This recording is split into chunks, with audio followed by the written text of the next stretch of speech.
Are you ready to be amazed? Are you ready to be perplexed? Are you ready to be astounded?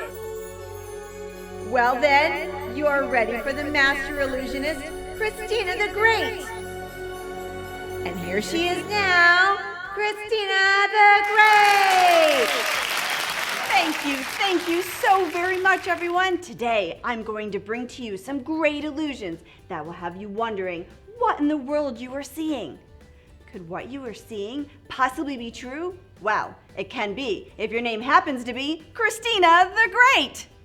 Well, so let's get started with our first illusion. I have in my hand a red ball.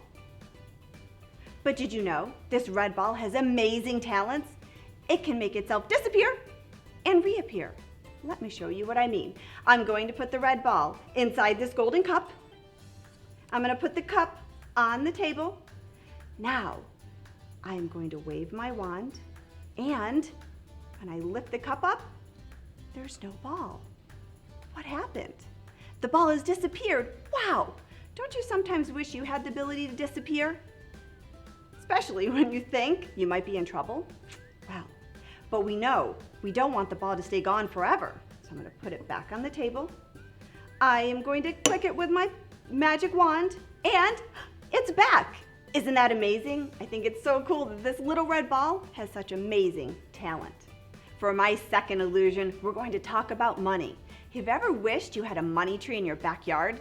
You know, just someplace you could go and grab a couple of $20 bills so you could go buy something you wanted? Well, I don't have a money tree, but I do have something almost as wonderful. I have here a paper converter. With this paper converter, I can put an ordinary piece of paper into it, and it comes out with a legit $20 bill, real money. So I'm going to take this white blank piece of paper. I'll show you both sides so you can see that's completely white. Now I'm going to feed it in to my paper converter. Ready? Oh my, look what's happening. Out comes a $20 bill. Wow, wonder if I could do that again. All right, I have another ordinary piece of paper.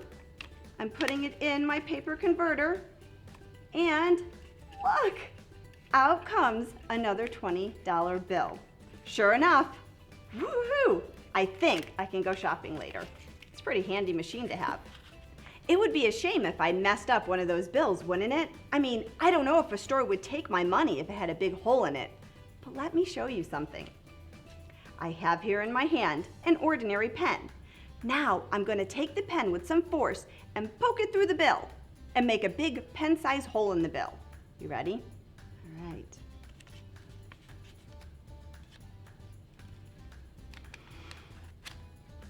Uh-oh. I don't think you're supposed to dig a big hole in the money. Let me see if there's something I can do about this. Wow. Whew, that's better. No more holes in the money. Now I can still go and use it later and go shopping. Aren't illusions fun? It's fun to see things that you think are happening when it may not really be exactly as you're seeing it. Sometimes people call these illusions tricks because the illusion plays a trick on your eyes. But you know what? Jesus and his disciples did some amazing things they were here on earth. The amazing things they did were called miracles. But these miracles weren't tricks, and they weren't illusions. They were amazing things that could be done because Jesus has the power of God, and some of that power was also given to Jesus' disciples. We're going to take a break from our illusions for a bit while I tell you a super cool story from the Bible. The book of Acts, where our story is found, is all about what happened after Jesus died. Jesus' disciples were given an important message to share with the world, which is exactly what we see them doing in Acts. The disciples were given special powers when Jesus left to let everyone know they were special helpers of God. The disciples were able to perform some of the same kinds of miracles that Jesus did while he was here on earth. One of the disciples named Peter had been traveling telling others about Jesus. He was in a place called Lydda, healing a man who hadn't walked in 8 years, when he found out about a very special woman in Joppa that had died. Joppa was very close to Lydda, so Peter was able to travel to see the marvelous woman. The woman who had died was named Tabitha, and she had also been known by another name called Dorcas. Tabitha loved God and spent her time helping others. She was very important in her town. When she died, the believers sent friends to find Peter. He got there and found Tabitha's friends gathered around her crying. They must have been so upset. Tabitha's friend showed Peter the robe she had made for people who didn't have any clothes to wear. They cried and told him how special Tabitha was to them. Peter knew what he had to do. He sent everyone out of the room. What do you think he did?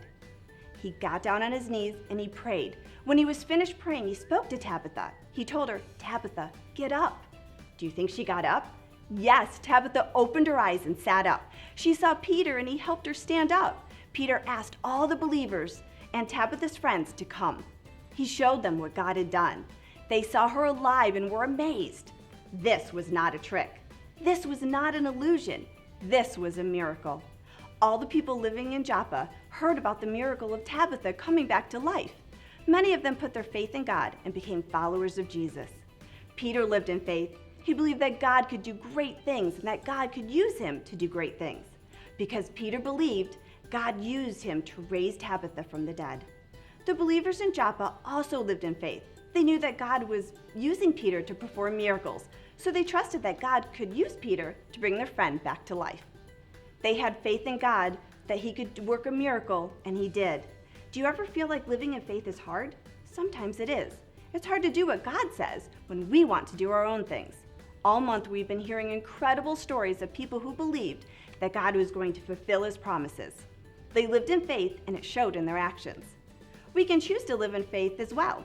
We just have to follow God and do what he says. Seems easy, right? What does it look like? Praying daily, not just at dinner, reading your Bible, being kind, serving others. There's so many ways to honor God and live in faith. When we have faith in God, we know that we are believing in someone who has true power. We are so excited that we're going to see you all in person very soon. Thank you for joining us for another episode of Christina the Great. We're so glad that she was able to tell us about the power of God. So join us next time and we'll learn something more amazing about God. Until then, remember, if you've got God, then you've got the power.